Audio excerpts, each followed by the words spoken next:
Where are you sitting? I'm sitting on the fucking futon with you. Oh, you are? Yeah, we're gonna two-man this. What's up, New York? Welcome, New York! Have a go over here. It's just me today. I know it's a little disappointing. The sixth we're in a Bosco-less episode. episode of 24 Sixth ounce, episode. so 24 ounce sports. Six. That's fucking crazy. I feel like the more we do this, the more we're getting rhythm. Next week will be episode 7. Bobby, as he was like rudely talking over the intro, he was trying to mention that Bosco is not with us today. Bosco-less is the word I use. So he's working the Mets game right now. They're down, what, 3 scores? 4-0. Oh, it's 4-0. I thought it was 4-1. Okay. Yeah, so the Mets are looking. It's looking dull for them. The light at the end of the tunnel for them is fucking. It's getting more darker and darker in that tunnel for them, and it sucks because it's such a great season. And you were saying, I agree. In the group chat, I thought the Mets were going to win their baseball game. Bro, I know you don't know anything about baseball. I know nothing about baseball. I'm trying to talk about that comment you said about just like relating to it as a fan, like having a great season and like being the projected like 1 and 2 seed and just being knocked out in the first round. Yeah, I said in the group chat where we were talking to Bosco about this. I said if the Knicks, which is my team, I said if they were the 1-2 seed all the entire year, right? And even if they weren't like title contenders all the way through, but they were the 1-2 seed the entire year, and they lost in the first round, I would be depressed as fuck. So I have a vague understanding of how Bosco may or may not be feeling in the next 30 minutes. But we're gonna know how Bosco feels tomorrow when we get him on the show. It'll be nothing to you guys because it'll be edited together, but for us it'll be a day. Besides, we have more important matters to talk about. we're gonna discuss some. We're gonna get right into the Knicks before we get into football. Yeah. All right. Okay. Oh, you know what? We can go. Nah, yeah, we'll talk about the Knicks first. All right. It's been like 2 preseason games in. I would say. I don't know, man. I just Jalen Brunson's fit seems seamless with the team, bro. I'm just excited, man. I can't describe it, bro. I'm excited. I'm excited because I also saw a photo today at team practice. Quentin Grimes is wearing the starter blue practice in jersey. So maybe Tibbs might be leaning towards adaptation, which would be pretty dope. But yeah, a lot of exciting things. I mean, RJ, you want to say? Yeah, I'm sorry. No, I don't want to say anything. Oh no, yeah. I mean, dude, just Brunson looks like he said what he said. He's not gonna be here. Not gonna come here to be a savior. But he is that guy, bro. It's just been a long time since we had like a good point guard, and there's been questions over the past few years, like, okay, what would RJ do with the point guard, not Elfrid Payton and Awash Kemba? Like, what would he be doing? Like, because I don't know, basketball is like, I guess a point guard would be considered a quarterback if you were a football fan, and then a quarterback would be considered, I don't know, in baseball and hockey, whatever it is, but. Like they make everybody better if you have a really good one. Like, I mean, yeah, at least a solid one. At least somebody who like, and there's other like anomalies like Luka and LeBron who are more forward bodies, but they have like the mind and the sense of the game as a point guard, so they could do the same thing. But I mean, he just looks like he's gonna be just flourish with the team, man. I mean, the big thing is he has the ball in his hands a lot. And that was something that was going to be a big question, like Howard Randall, who's really ball dominant, RJ, who's really ball dominant. Now Jalen knew how to play off the ball, like in Dallas, but that's because part of that reason is because Luka had the ball all the time, and he just makes everybody better because he's amazing, So, but he seems like he's gonna be good, man. Because on the ball is his game, but off the ball is like I don't know. Because if you just get a little side note, if you could play off the ball, I mean that's like great because there's a lot of really really good players in the league who need the ball in their hands to be effective and stuff like that. But so like that's why Kevin Durant's like that's a big part of his game is that like that's why he works so well in Golden State was that Curry can have the ball in his hands. Well, I mean they all can play off the ball. That's the thing is that Curry can have the ball in his hands and be really really effective, and Kevin Durant can play off the ball. And KD can have the ball in his hands. Curry play off the ball. Clay play off the ball. But so he can do that at times. I mean, he's not gonna be holding the ball the entire game. Like Randall's gonna get his touches and stuff. But just to move on to RJ. Question real quick about RJ and Brunson. So yeah. after just listening to you,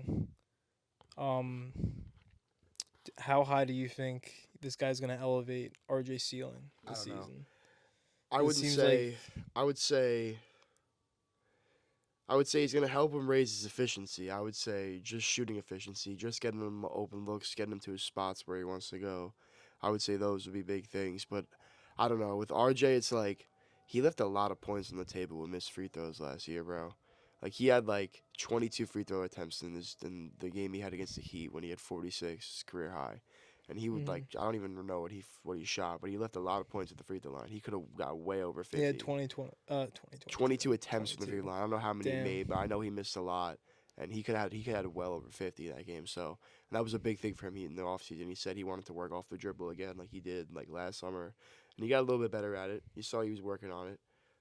He wants to work on free throws. I mean, he's been pretty good in the preseason from free throws. So, and his jumper, like I don't know, his jumper looks a lot less aimed. If that makes sense, it's kind of just smooth now.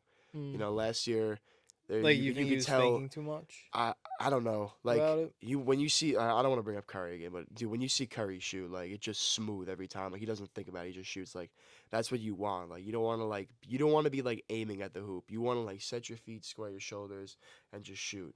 And that's what's gonna help the ball go in and stuff. But I But mean, you, so it you were looks like getting that. on to RJ before I asked you that question. Did you just cover that or? Yeah, that was what I was gonna say. What he was talking about, just his release looks smoother and free throws is his game, bro. So Word. I mean, we're gonna see what's gonna happen, but once I have a sneeze coming.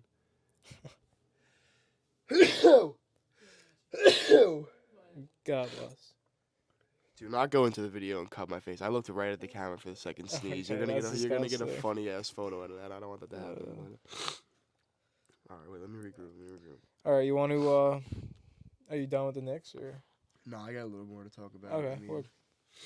just getting back to them, I would say a couple more things. I don't know where Cam's gonna fit in the rotation, and he kind of got injured in this first preseason. Like he was coming in, he had like a 3, and then like had like a crazy was going for a layup and like adjusted midair and passed to RJ the layup, but then he like sprained his ankle and didn't play that much.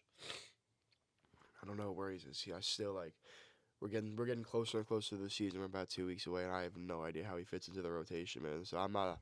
I don't know. I wouldn't be surprised coming opening night he doesn't play more than like I don't know, bro, 5 minutes maybe, and then Deuce McBride, bro. He's coming up, man. He's fighting. He's trying to fight for some rotation minutes right now, bro. I mean, and with D Rose, you never know. Like hopefully he's back and he won't get injured, but you never know with him and injuries play out throughout the years. So I mean, it's good to have those two guys at least that can come in. You know, at least they're not like some like complete bench warmers. Like these guys would have rotation minutes on some NBA teams. You know, Cam a lot of NBA teams too. So I mean, we're just gonna have to see what happens.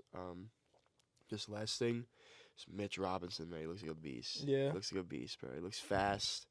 He looks like I'm saying this right now.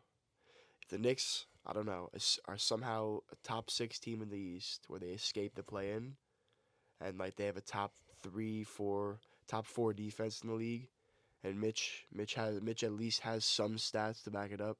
I wouldn't be surprised if Mitch was in depoy conversations, maybe winning the depoy. Maybe he looks like a monster, man. He looks gonna be a force down there. So we're gonna see what happens, and I know he's gonna make his first 3 this year. I guarantee it. We've been waiting on it. We've been seeing the practice videos and stuff. Like he's gonna make his first 3 this year. We're gonna see, hopefully.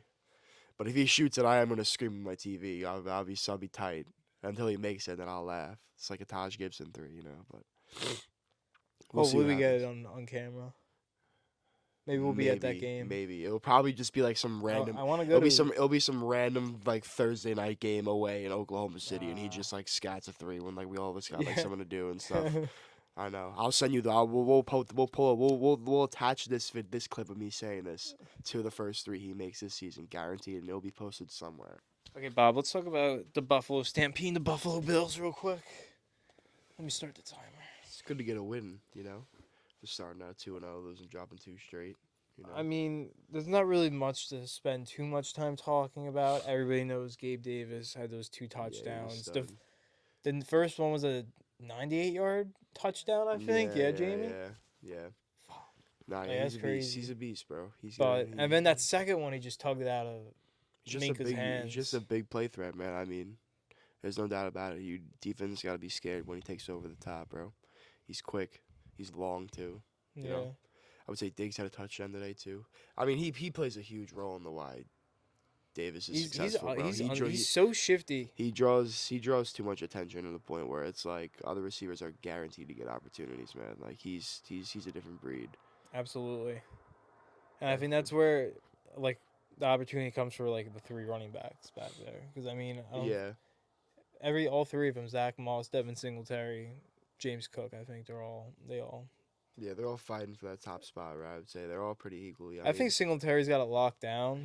I wouldn't say he's got it locked down, bro. I don't know. I mean, he wasn't too hot today, right?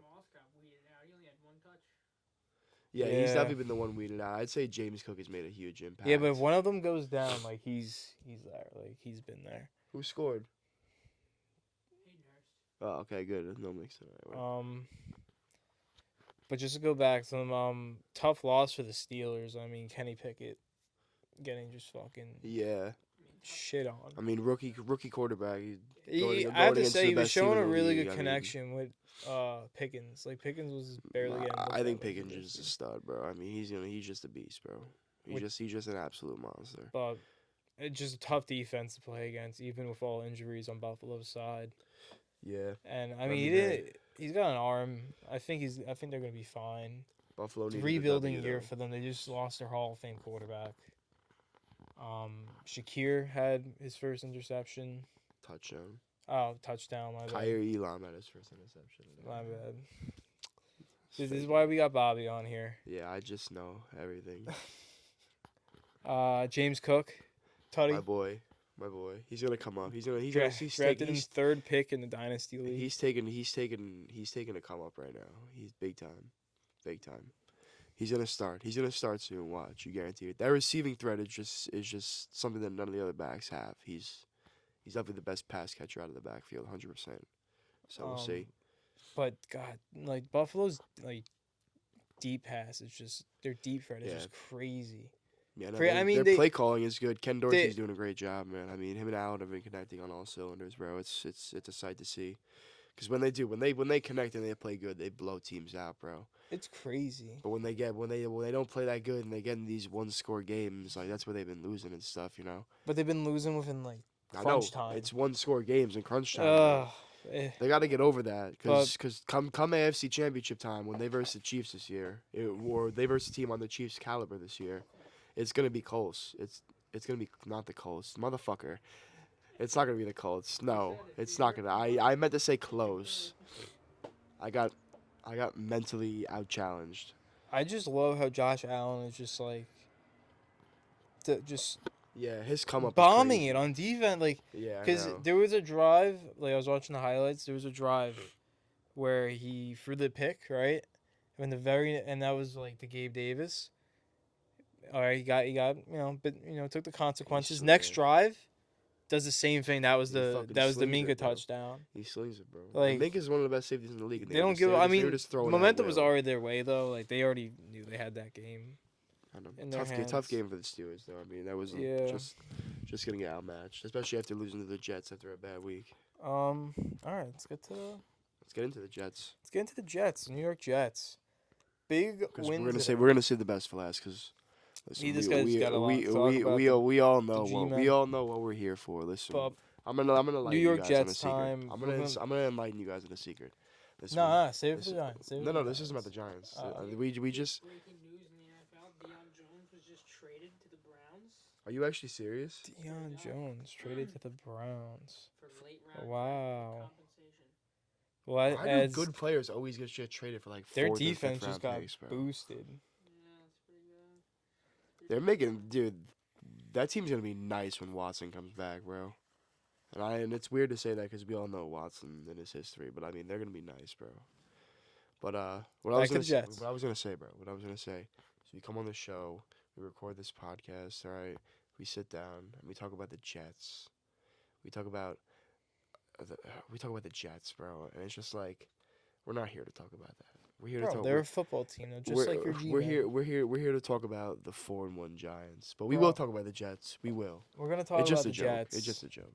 It is not just really. a joke. Not really. No, it is just because I know you appreciate football, and Nah, yeah, I do like seeing the Jets win. Not And- really though, but I mean, it doesn't really impact the Giants, so I know you don't really give a so shit. today's what? Nah, yeah, okay, no, I do. I'm just fucking around. The Jets are. So today's weather forecast is about 75 degrees Celsius. Okay, Brees Hall is a beast, bro. I gotta be honest with How you. many? 197 yards from scrimmage. How many of that was receiving? I believe 100. 100. He had 100 a, receiving yards. I he had a smashed 78. He had a his 78. receiving He had a 78-yard today. reception. It wasn't for a touchdown. It was 78 yards. Yeah. Yeah, that was good. That's where he got stopped by at like the one, right? Yeah, they were like, dude, they just had, you know, he would just have big play after big play, and they put Carter in. Carter would just punch it in. So that's why he had 2 touchdowns on the day. Brees had a tutty. I don't know. It was 19-17 at the start of the fourth quarter. In a blink of an eye, it was 40-17 Jets, and I don't think the elite Skylar Thompson had anything to do with it. He just couldn't do anything on that defense. Carl Lawson had a huge sack fumble. I know Quan Alexander had a huge 4th down stop. Franklin Meyer was all of it. He was just He was fucking. He was fucking up the passing game, and the fucking run game. yeah. I mean the Jets have a good defense. I mean that's what it is. Their defense is the defense is their strong suit by far. And their offense looked good today, but I mean like their defense, they scored a lot of points. But the defense They did score a lot. I can't remember the last time they put up more than 2 possessions, like won by 2 possessions. I can. There's been a couple games where they put up high to mid 30s, like The past 35 to 2 years, 37. though? Yeah, I think so. Yeah, they put We'll up like check they that. put up like 30 couple of games ago. Maybe it was last season, but it was. I know for a fact they just put up 30 recently. Was that the Mike White game? Yeah, I think so. But no, there was a game this season they put up 30. I feel like Mike the Mike White game, they definitely put up like But, 30. I would say their offense played good, but I mean, like the reason they scored 40 was that their defense was in position. I mean, the defense put Crazy. them in, Sauce? defense put them in their side of the field every time. Yeah. Did you mention this? Sauce? No, I did not mention Oh yeah, Sauce. Sauce. First Congrats, pick. Sauce, bro, on your first career interception. Yeah, I would Looked say good. safely right now. You are And forcing the safety too on like the second fucking play. I would That say was- by that far was he's impressive. definitely the best rookie in this draft by far. 100%. He's balling. He's balling. I would say Brees Hall too is like Yeah. up there. And Garrett is up there too. I mean, Like they had it's a good, cra- had a they great- had a good slammed ass the draft this year. Poor Jermaine Johnson though.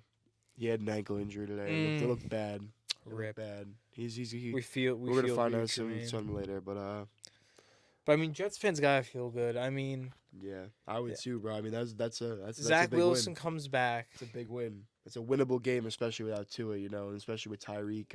and without with some- Bridgewater, because yeah. I think that game's totally different with Bridgewater in it. Yeah, it's definitely way close. I mean, if it's 17-19 going In into the any third quarter with any Bridgewater, game where yeah, the I mean, quarterback goes down or they just throw in the backup like without like in the middle of the game, I Yeah. feel like you're just at a huge disadvantage. Yeah, but then also the teams don't game plan for you, so that's why I don't know, like Cooper Rush. Teams have film. Yeah, on but him he's been now, doing but that he- consistently over the past couple of Yeah, weeks. They got Yeah, film on him. Yeah, that's a good point, but I don't know. You know what it is with the their Cowboys backup- or defense? But we're not here to Yeah, talk about the yeah, fucking no, Cowboys. Fuck the Cowboys. All right, we're getting Disgusting back to the franchise. Jets. Zach Wilson had over 200 passing yards today, 210 to be Had exact. a rushing touchdown. Got Had a cracked. rushing.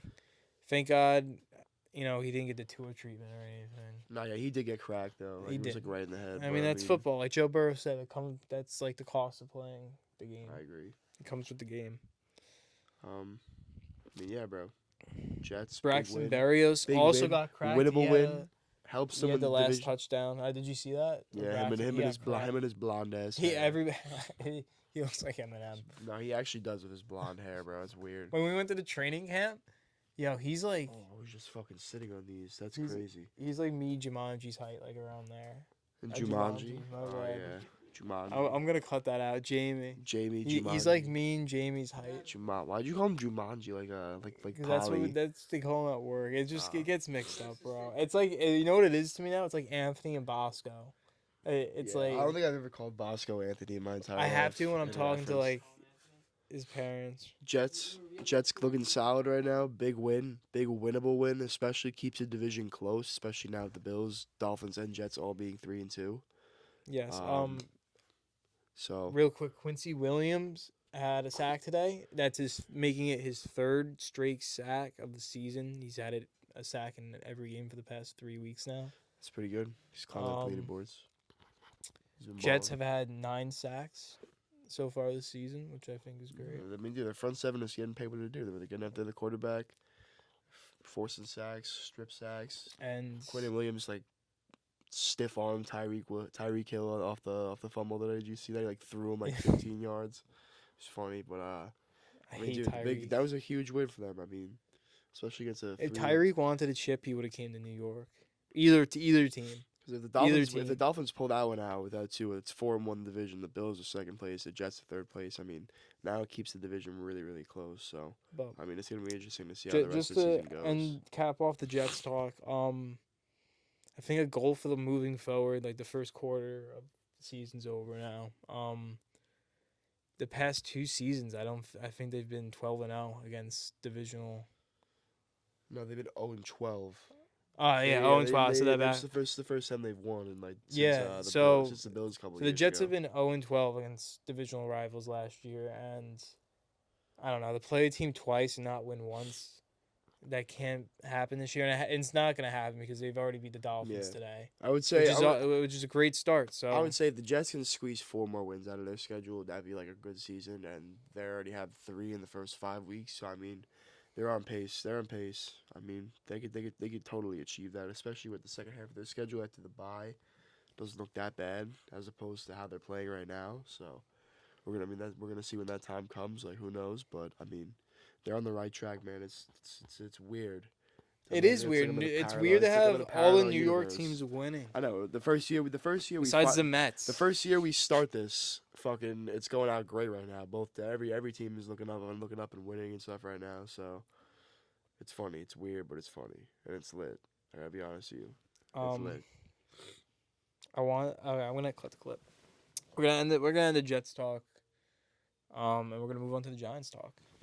So Bobby, I know Let me just. like the second episode you roasted me because for starting off with Daniel Bellinger, but like fuck, bro, he's a stud. Like I don't Let me care just- if you let me don't want to just- start with Daniel Bellinger. Like I want to start with. he's any- up- I want to he's start the with team anything leader Giants. in receptions right now. I want to start with anything Giants. Anything we gotta talk about, whether it be Bellinger, whether it be. So let's talk about MetLife that Stadium. Daniel Bellinger play. I It just looked had- like a passing play. Like he looked to pass it and he tucked it and just ran it. I had to put the W glasses on. I mean, to be honest with you, he was gonna pass it at first, but Daniel Jones was covered, so he ran it. And it's funny. It's funny. You want to hear something funny? Is that we ran like 20, 25 tight end reverses with Evan Engram and didn't score on like a single one. Maybe we scored on one. I think we actually did score on one. No, it was a tight end like handoff jet sweep against the Cowboys like 2 years ago. But no, we ran so many like reverses with Evan Engram, who is known as a traditionally like fast tight end and a very athletic I tight just want end. to make sure. And we didn't do anything, and we run one with Daniel Bellinger, who is who's somewhat athletic. Like he's got No, some he athletic is. ability. But see, I like, think it's like he's proven it's like that in the past. it's like since sneaky. the start of It's like season. sneaky athleticism, though. It's not like Evan Engram where like he's hurdling people, you know. So I mean, just see him, you know, just balling out. I mean, and what's good about him is that he's a good blocker, bro. So like he's gonna get on the field regardless of whether or not he's a factor in the passing game, and it turns out he is a factor in the passing and the running game in the red zone. I wouldn't. I mean, that play that's a really good play. That's like a crazy play call, to be honest with you. Just because of how much attention Saquon draws and the fact that he was pitching it back to Bellinger, I don't think the defense realized that. No. I mean, some players were in position and they realized a double reverse just case. But like, I mean, no defense is gonna think, all right, double reverse to Daniel Bellinger No, to try exactly. to, Especially and with especially a throw, double reverse pass, and then run an RPO basically. But The reason I just like watching the Giants offense is because Saquon is such the vocal point. Like you don't know yeah, where the fucking ball's gonna get like spread out. you saw with the to. Packers today, like the Packers don't necessarily like to put so many people in the box, Mhm. you know.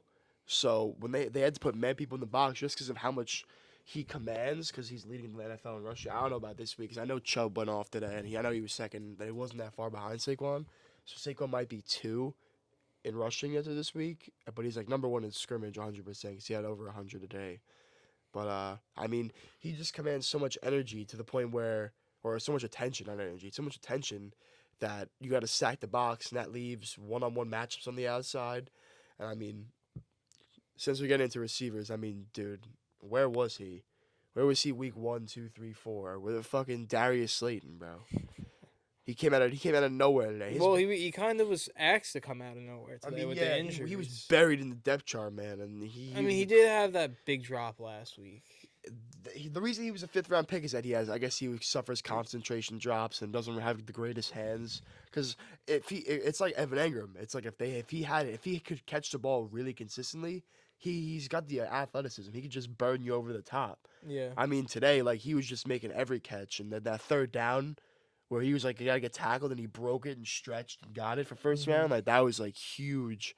So I mean, 4 receptions today for Darius Slayton. No, 6 receptions today. I thought it was 6 targets. Was it 6 targets? Let me. No, it was 6 receptions. 6 receptions. Right? 6-7 for I had that 78 yards, right? Target 79 yards. 79 yards. Okay, yeah.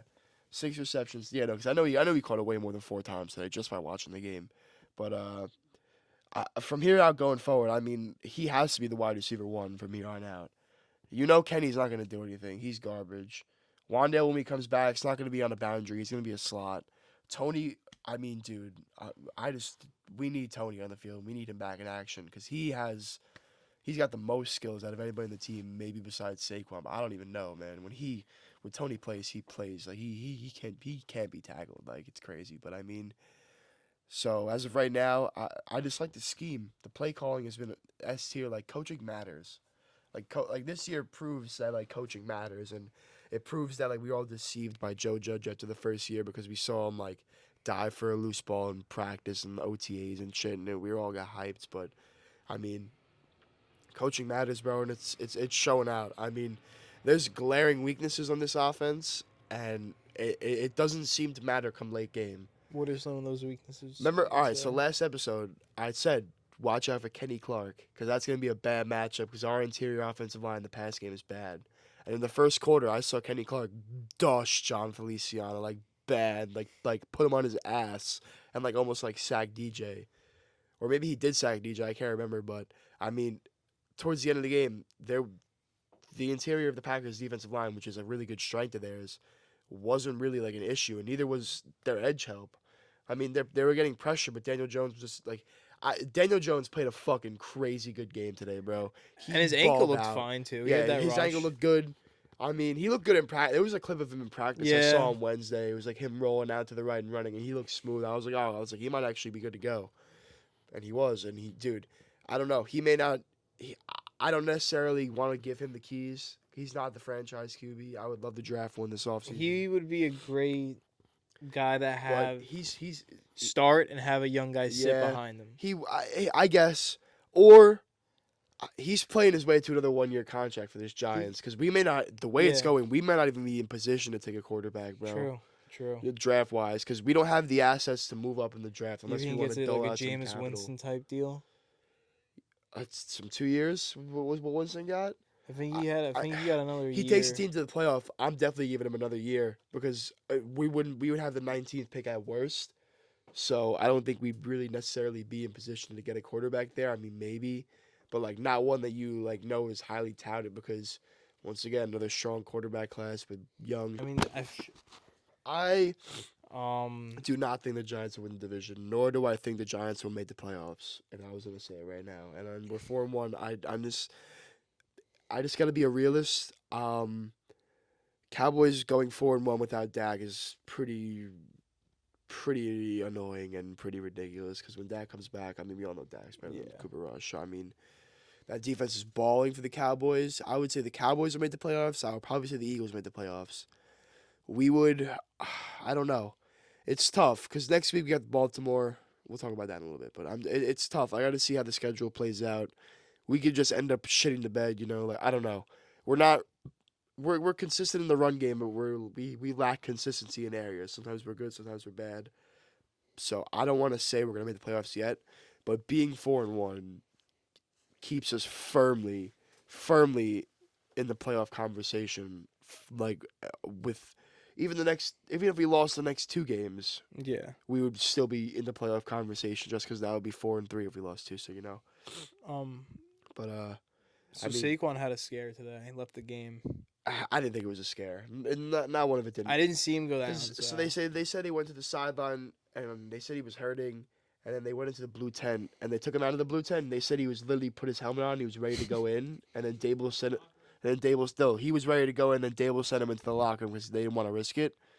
But I mean, dude, that's where the Daniel Jones aspect comes in, bro. Like he balled the fuck out on that entire 92-yard drive to put him in scoring position against the Cowboys to tie the game up without their best player on the field. I mean, that's insane.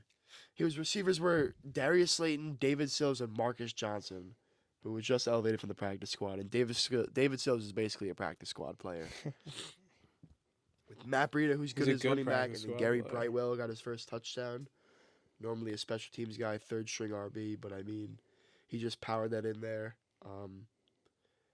Dude, I mean, the win was just so crazy today, bro. Like I was so happy because during the week I said I thought we were gonna beat the Packers, and just to see it actually come true, it's fucking electrifying, bro. Brian Dable was ecstatic. Coach of the year, bro. Bro, He's coach of the year, bro. I love seeing him so happy. His bald head. Dude, he's such a fucking beast, bro. I don't know. He like it's Kafka's play calling. Wink's doing a fucking Wink. We gotta have a whole segment on Wink in the next. After we talk about Dable, we gotta talk about Wink.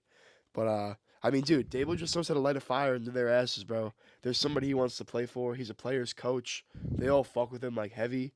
Like they're like and when you do that, I don't know. Joe Judge, I don't think he necessarily had like the team competed and shit just because that's how his hard-nosed style of football is. They're gonna compete, but this team is competing. They're to playing fucking, hard. They're playing hard as fuck. Had a lot of pressure on Rodgers throughout most of the game. Yeah, I mean the first. I mean, dude, they created a lot. Who of had free those rushers. 2 tips at the end of the game? So the first tip was, I believe the first tip was, I don't know who it was. I think it was Nick Williams. I think the first tip was, and no, the first tip was off Kayvon's face.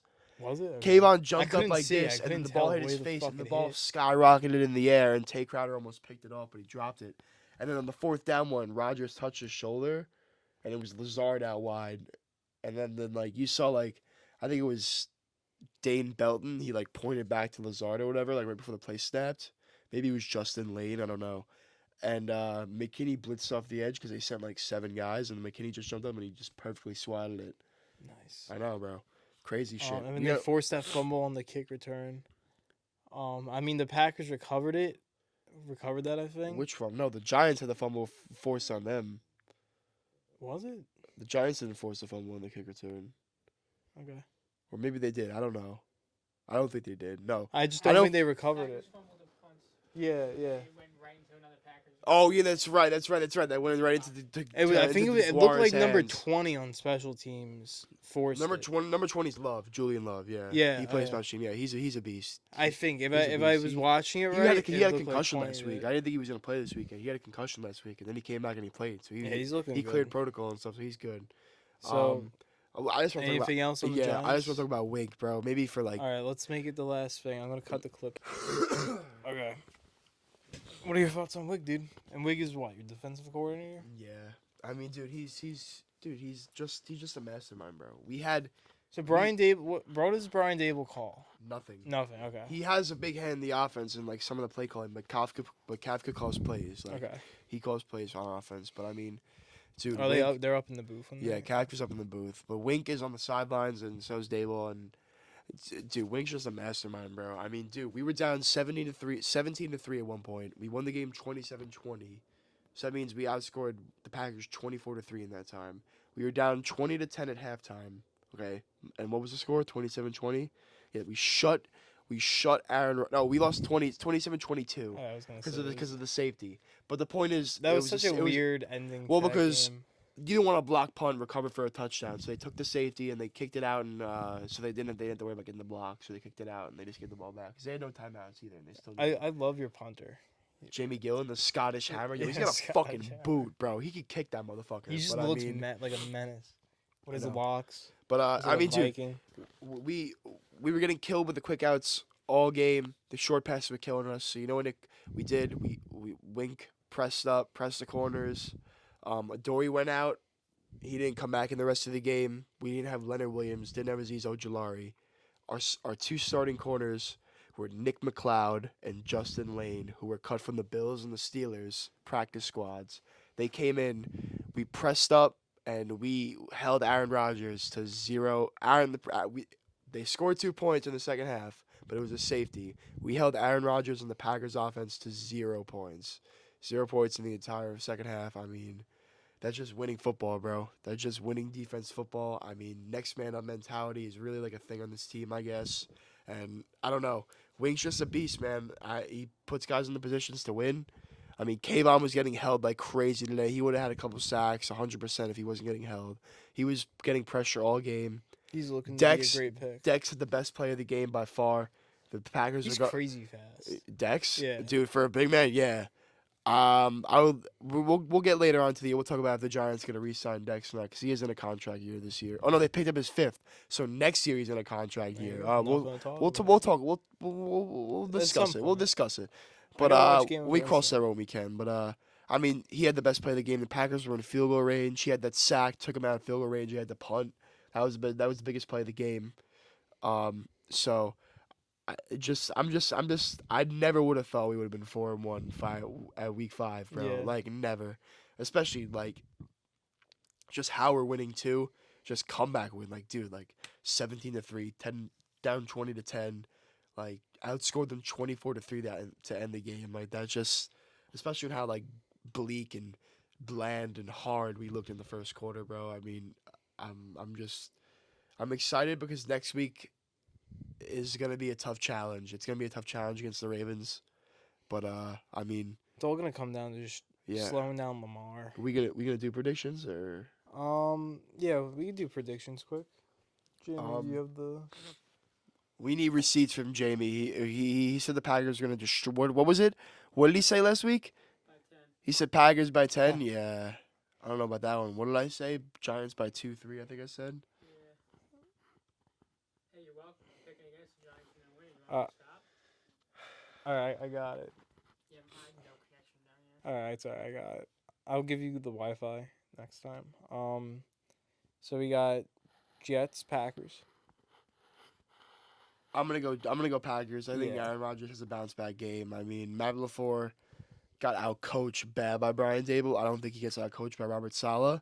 I think it's a close game, but I think the Packers pull it Yeah. off. I think same thing with the Jets. They can get pressure. I think the if they can get Jets pressure. have They can I've wreak proven they have a havoc. good enough offense at this point to keep them in games, but when I don't know, if it's gonna come down to a shootout, Aaron The Rodgers Jets is again winning don't that. have Evan Neal and Andrew Thomas, so blocking Rashawn Yeah, Gary, and They Preston started their Smith. third left tackle this season, like I know.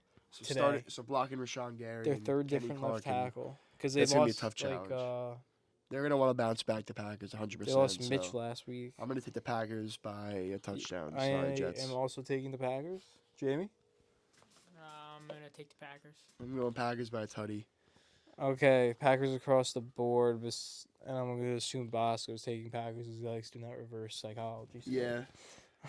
Yeah. All probably. right. Giants, Ravens, obviously. I haven't picked against the Giants yet this entire year, and we've been 4-1. I want to be right, but I want to. I'm gonna go Ravens by. I'm gonna go Ravens by 14. I think the Ravens are mad good. I don't think we match up well with Lamar on defense. So, because we're all about getting pressure, and Lamar's the best thing about his game is that he can evade pressure. So I don't know. Yeah, I'm gonna take it down. I'm gonna go Ravens by 10. I'm not gonna say 14. I think I have respect for our defense. So, Ravens by 10. Sorry, Giants. 4-2 still good though. I'm going to take the No, I'm actually going to take the Giants, I think. Yeah. I think the Giants' the Giants defensive can front win. is going to fuck up Lamar. I think the Contain Giants him. can win. I don't Um, necessarily think the Giants I don't have think the they're speed to keep up with I don't think they're Lamar. going to come out and contain him right away, but if they can make that adjustment in the second half of Yeah. the game and contain him, I think. Big question though is if we get Leonard Williams, Azeez, and can. Leonard Williams was Adoree'. out today, right? No, he was out today, but we might get him back next week. Azeez might come back with a That's week huge. off, and then But I'm just talking about. I'm Adoree'. just thinking about Kayvon. Like, if Kayvon Yeah. can get to Lamar, or just even like Ronnie Stanley's keep gonna up be a with tough him, matchup, like though, so. that would be nice if he can contain him. But Jamie, Ravens by a touchdown. Ravens by a Yeah. touchdown. Wow. Okay. And then we got. Oh, this is gonna be a good game. Sunday afternoon, Buffalo Chiefs. Buffalo by 14. I think Buffalo makes a statement against the Chiefs after losing 2 very close games. I'm gonna Bills Mafia, let's go ride. Chiefs in the shootout. I think it's gonna be a reminder of their playoff matchup last season. It's gonna come out into a shootout, and once again the clock. I think Karma's got a funny way of playing itself in the NFL. Yeah. I think the Bills bite the bullet this game, take a hard, close L to the Chiefs, like a one that's like reminiscent of the divisional matchup. Yeah, it was a divisional matchup, and but in the playoffs, I think if they meet the Chiefs, I think the football gods work in the Bills' favor with the clock that time. I agree. I don't agree because I think they're going to lose by. I think they're going to win by 14, but I think karma does have a funny way of working its way into the NFL. I agree on that. It does. It does. Josh Allen gets revenge. Bills by 3. I'm the only one with the Chiefs. Quick Mets update is 6-0 San Diego at the top of the ninth. It's looking like the Mets is looking at the Mets Hopefully season. Bosco shows up tomorrow. Mets after a stellar season.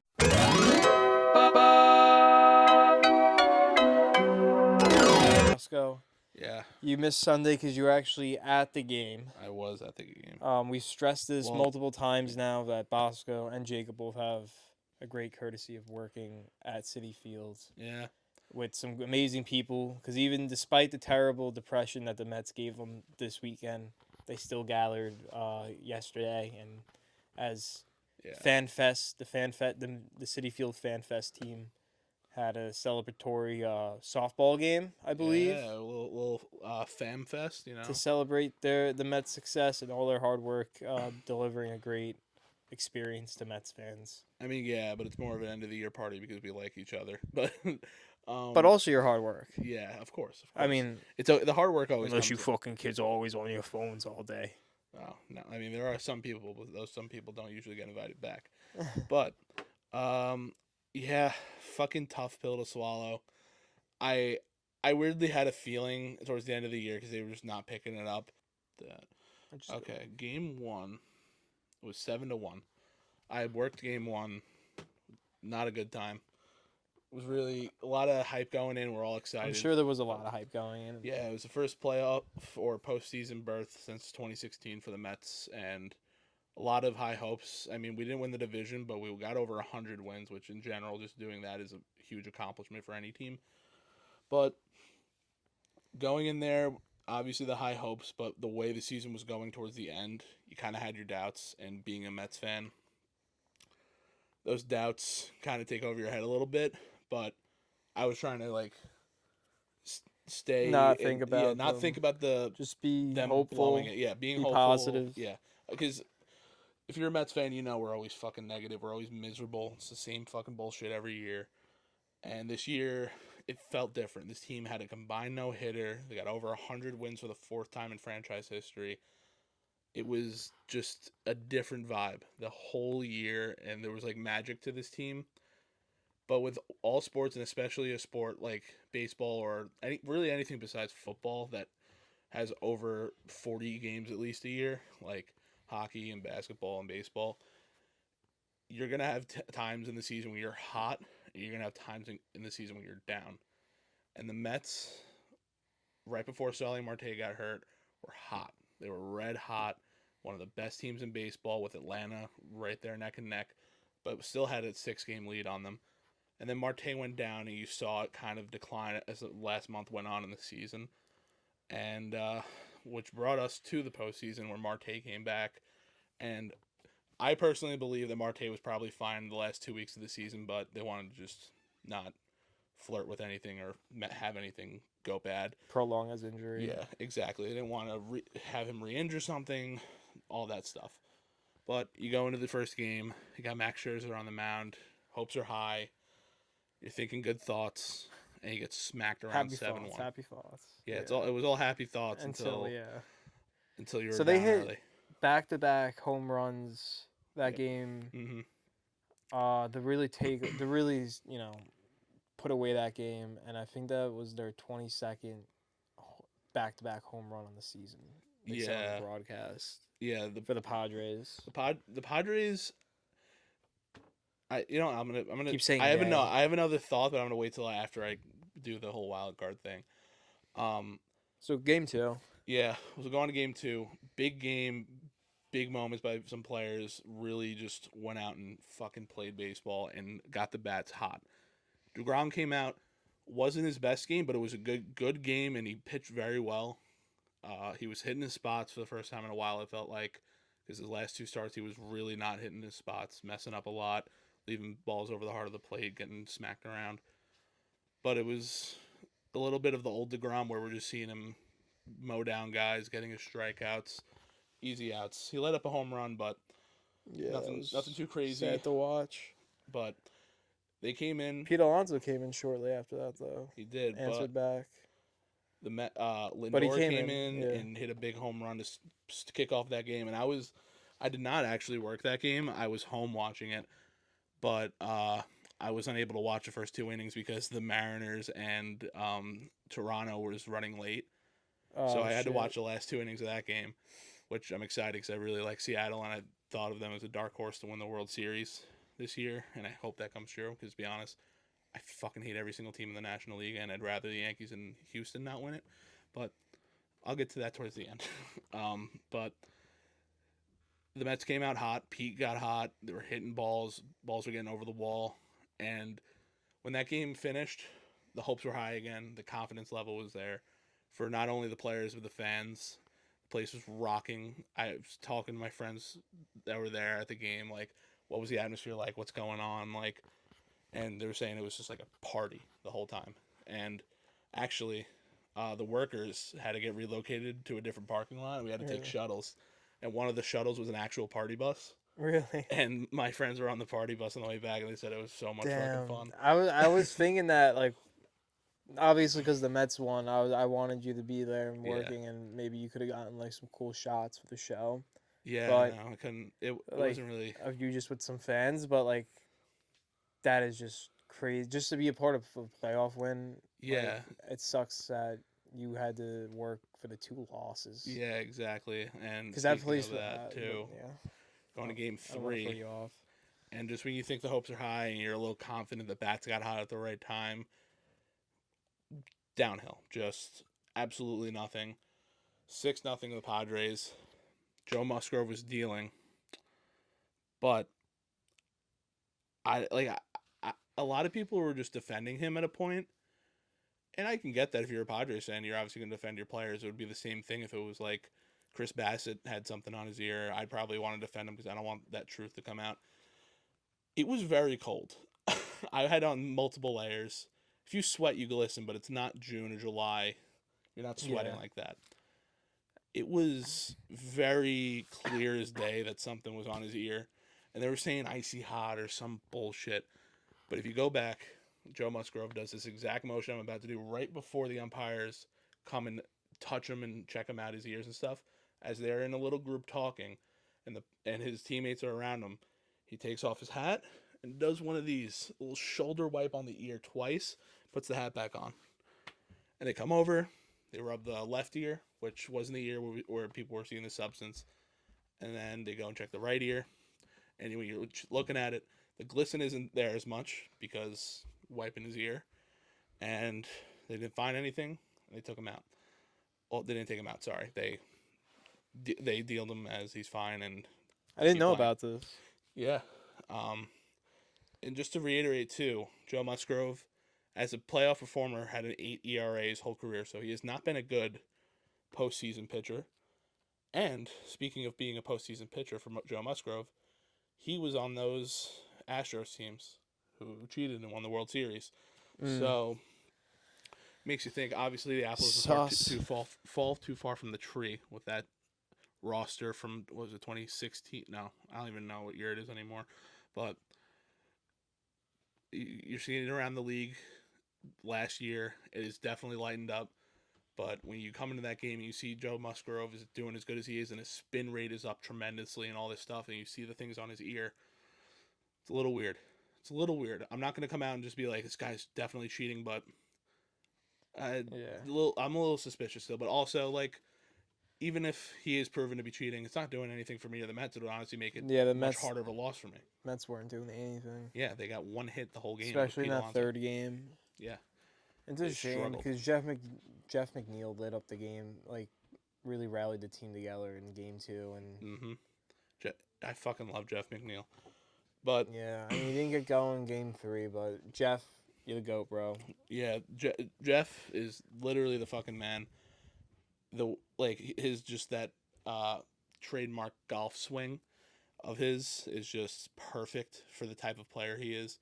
He's not trying to launch it over the wall.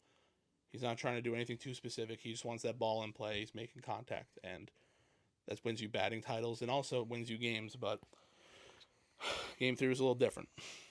But what are you going to do? I can sit here and say it's the same old Mets, but I don't want to think that way anymore.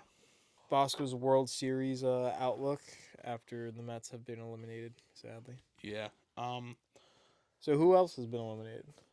Anybody else yet?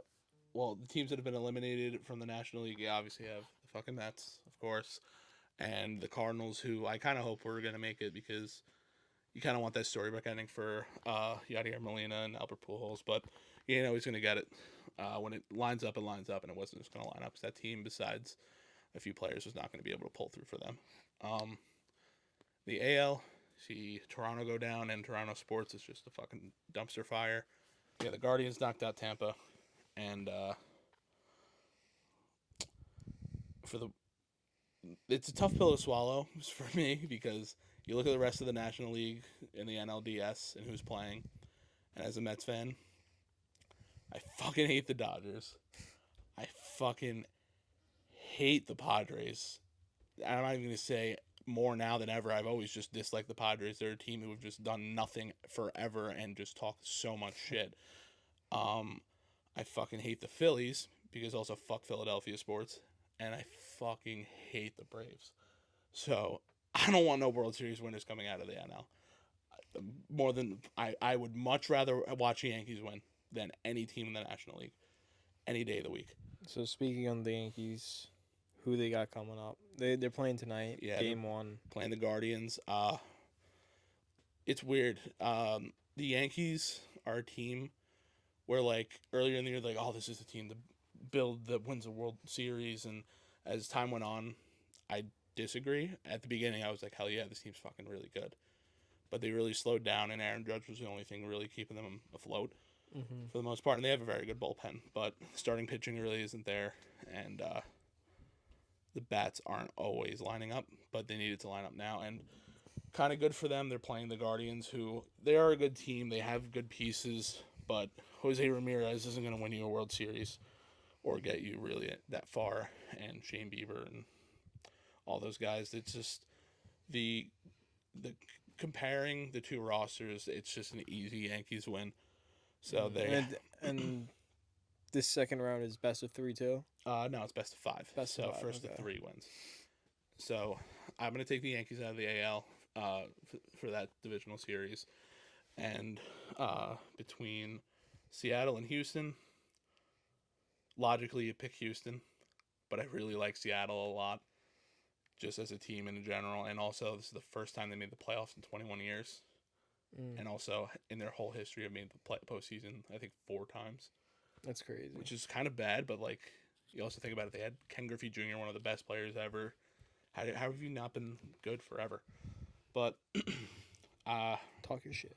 yeah, my hopeful World Series team for the AL would be the Mariners. I think it will be Houston. They are just too good all the way around. They're nasty. Verlander is in his 40s pitching like he's 25 and at the top of his game. It's insane. The bats are great for them. Everything's lining up for them. Good bullpen. And they should easily muscle out the Yankees. But in the NL, I don't think it's really a secret that it should be Dodgers-Braves. And now that I'm thinking about it, the Braves did play the Phillies this morning. Or it might have just ended. I just want to see. Holy shit, the Phillies beat... Oh, no, they're beating the Braves 7-3 in the top of the 8th. and the Mariners are up 4-0 in the bottom of the second. Holy shit, I'm liking this. But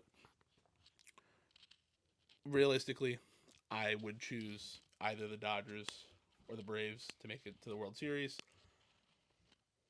I think it'll probably be the Braves.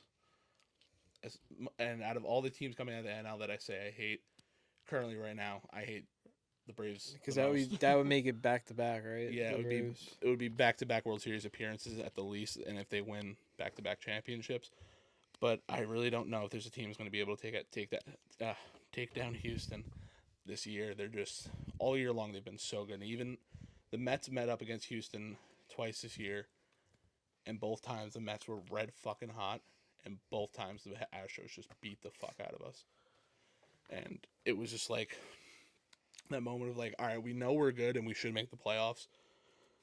And if we're this good and we make it to the World Series and we're playing Houston, like, I'm terrified. Don't pick up my brand sticker. I'm picking at this like weird little burn mark or something out here. Dude, it's a cum stain. Oh, damn, man. It's Well, fucking gross. it's not gross. I don't know. It's I gotta hard. clean the vents out at least dual weekly. Oh god, you just get it all up in the fucking vents of your laptop? You psycho. No, when I say vents, I mean like my balls. Oh, those. I gotta clean my vents out. Oh yeah. Well, that is true. But anyways, yeah, I'm gonna take the Braves versus the Astros in the World Series. Oh wow! And I will take the Astros. That is my prediction right now. Obviously, as time goes on, we'll see. Currently, both the Astros and Braves are losing in the first games of the NLDS. So, all right. That's Bosco's World Series take. Yeah, let's go. For Mets. We're now, coming 'cause back. I'm sure We're coming back. it'll change 2023. weekly until we get to the World Series. Well, yeah, as games go on. All right, guys. Thanks for watching the 6th episode of 24 Ounce Sports. Please hit that like and subscribe button. Hit that bell. Hit all those buttons, baby. Woo. This video is going to end with Bosco's live reaction to the Rangers home opener tonight. Yep. Well, the Rangers get the job done. I think Tampa probably liked a lot of their game too, but No, they just didn't. not enough. They played quicker. Mika! Their special teams, they won that battle. Fucking Mika. So What good. are your thoughts on the opening win? Defense is fucking stellar. Igor is Igor. Mika is fucking Mika and a little more than that. Panarin's still feeding beautiful passes across the ice. Fox is still a fucking top 2 defenseman in the league. This team's fucking the best team in hockey.